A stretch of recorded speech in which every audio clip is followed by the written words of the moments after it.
안녕하세요. 시우성형외과 이시우 원장입니다. 오늘은 안티에이징 관련한 영상을 준비했는데요. 그 중에서 저도 관심이 많은 눈밑지방 재배치와 하안검에 대해서 말씀드리도록 하겠습니다. 올라온 질문들을 하나씩 읽어보면서 답변드리도록 할게요. 먼저 눈밑지방 재배치와 하안검 수술의 차이가 궁금하다고 하시는 분들이 상당히 많이 있는데요. 가장 큰 차이점은 절개 방법입니다.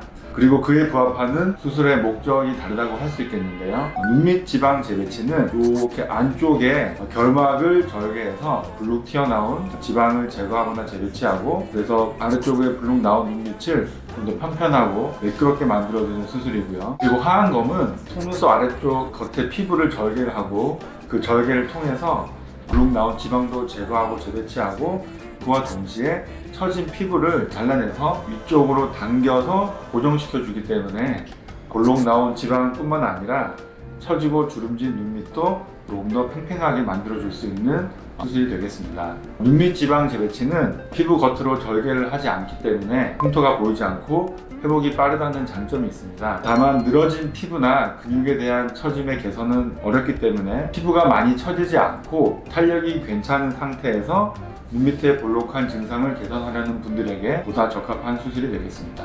정리하자면 눈밑 지방 재배치와 하안검 두 수술 모두 블룩 나온 지방을 제거하고, 그 지방을 볼륨이 부족한 부위로 재배치시켜서 전체적으로 눈밑을 매끈하고 평평하게 만들어주는 것은 동일하지만, 피부 처짐이 동반되어 있을 때에는 늘어진 피부를 제거하고 눈밑 처짐을 동시에 개선해야 하기 때문에 이런 경우에는 하안검 수술을 하시면 되겠습니다. 다음 질문은 50대 이상인 경우 하안검이 아닌 눈밑 지방 재배치만 수술해도 될까요? 라고 문의하셨는데요. 단순히 나이만으로 하안검을 할 것이냐 눈밑 지방 재배치를 할 것이냐를 결정할 수 있는 것은 아닙니다. 상태에 따라서는 눈밑 지방 재배치만으로도 좋은 결과를 얻을 수도 있습니다. 다만 나이가 들면서 노화가 진행되게 되면 눈밑 피부가 처지게 되고 주름이 동반되게 되는데, 이때 단순히 지방 제거나 재배치만을 하게 되면 이런 피부적인 부분에 있어서 개선이 상당히 어렵습니다.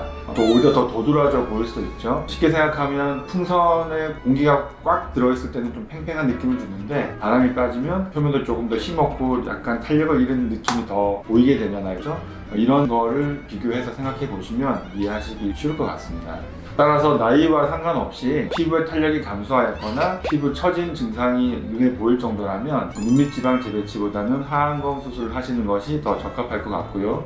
반대로 또 마찬가지로 중년 이상의 나이라고 하더라도 피부 처짐이 심하지 않고 탄력이 좋으신 편이라면 꼭 하안검을 하지 않고 눈밑 지방 재배치만으로도 어느 정도 충분히 좋은 결과를 얻을 수 있습니다.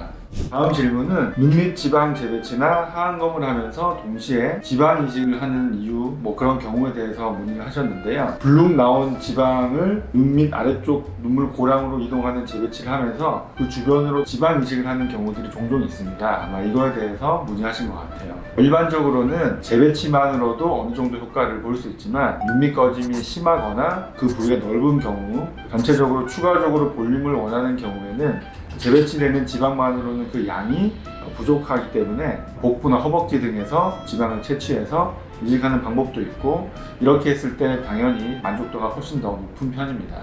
이번 질문은 다크서클을 눈밑 성형으로 없앨 수 있나요? 라고 문의하셨는데요. 다크서클의 경우에는 크게 원인이 4가지 정도가 있어요. 첫 번째는 눈밑 지방이 불룩 나오고 고랑이 패인 경우, 두 번째는 혈관이 비쳐 보이는 경우, 세 번째는 근육이 비쳐 보이는 경우, 마지막으로 색소 침착이 있는 경우로 나누어 볼 수 있는데요. 이 중에 수술적으로 효과를 볼 수 있는 눈밑 지방 제거 재배치로 효과를 볼 수 있는 경우는 눈밑 지방이 볼록 나오거나 고랑이 패인 경우라고 할 수 있습니다. 색소 침착의 경우에는 당연히 수술로 효과가 있을 수가 없고, 색소 레이저를 통해서 색소를 줄여주거나 제거해주게 되면 효과를 볼 수 있겠죠.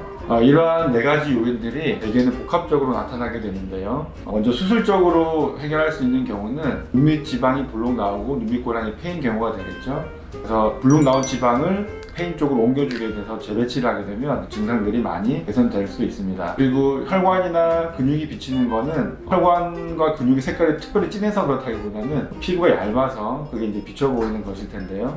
이런 경우에는 지방 이식을 통해서 어느 정도 도움을 또 줄 수 있습니다. 마지막으로 색소 침착의 경우에는 수술적인 방법으로는 해결이 힘들고요. 그 색소에 맞는 파장이 맞는 레이저 치료를 통해서 색소를 줄여주게 되면 다크서클이 완화될 수 있겠습니다.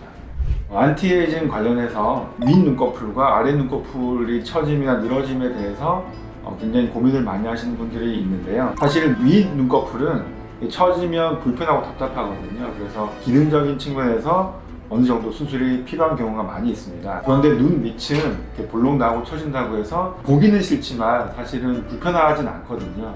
그래서 이런 수술들이 반드시 필요한 것은 아니기 때문에 피부 상태, 처짐, 주름 정도에 따라서 다양한 방법들이 있어요. 그래서 성형외과 전문의와 충분히 상의하셔서 나에게 맞는, 내 나이에 맞는, 내 상태에 맞는 적절한 수술을 선택하신다면 좋은 결과를 얻으실 수 있을 것 같습니다.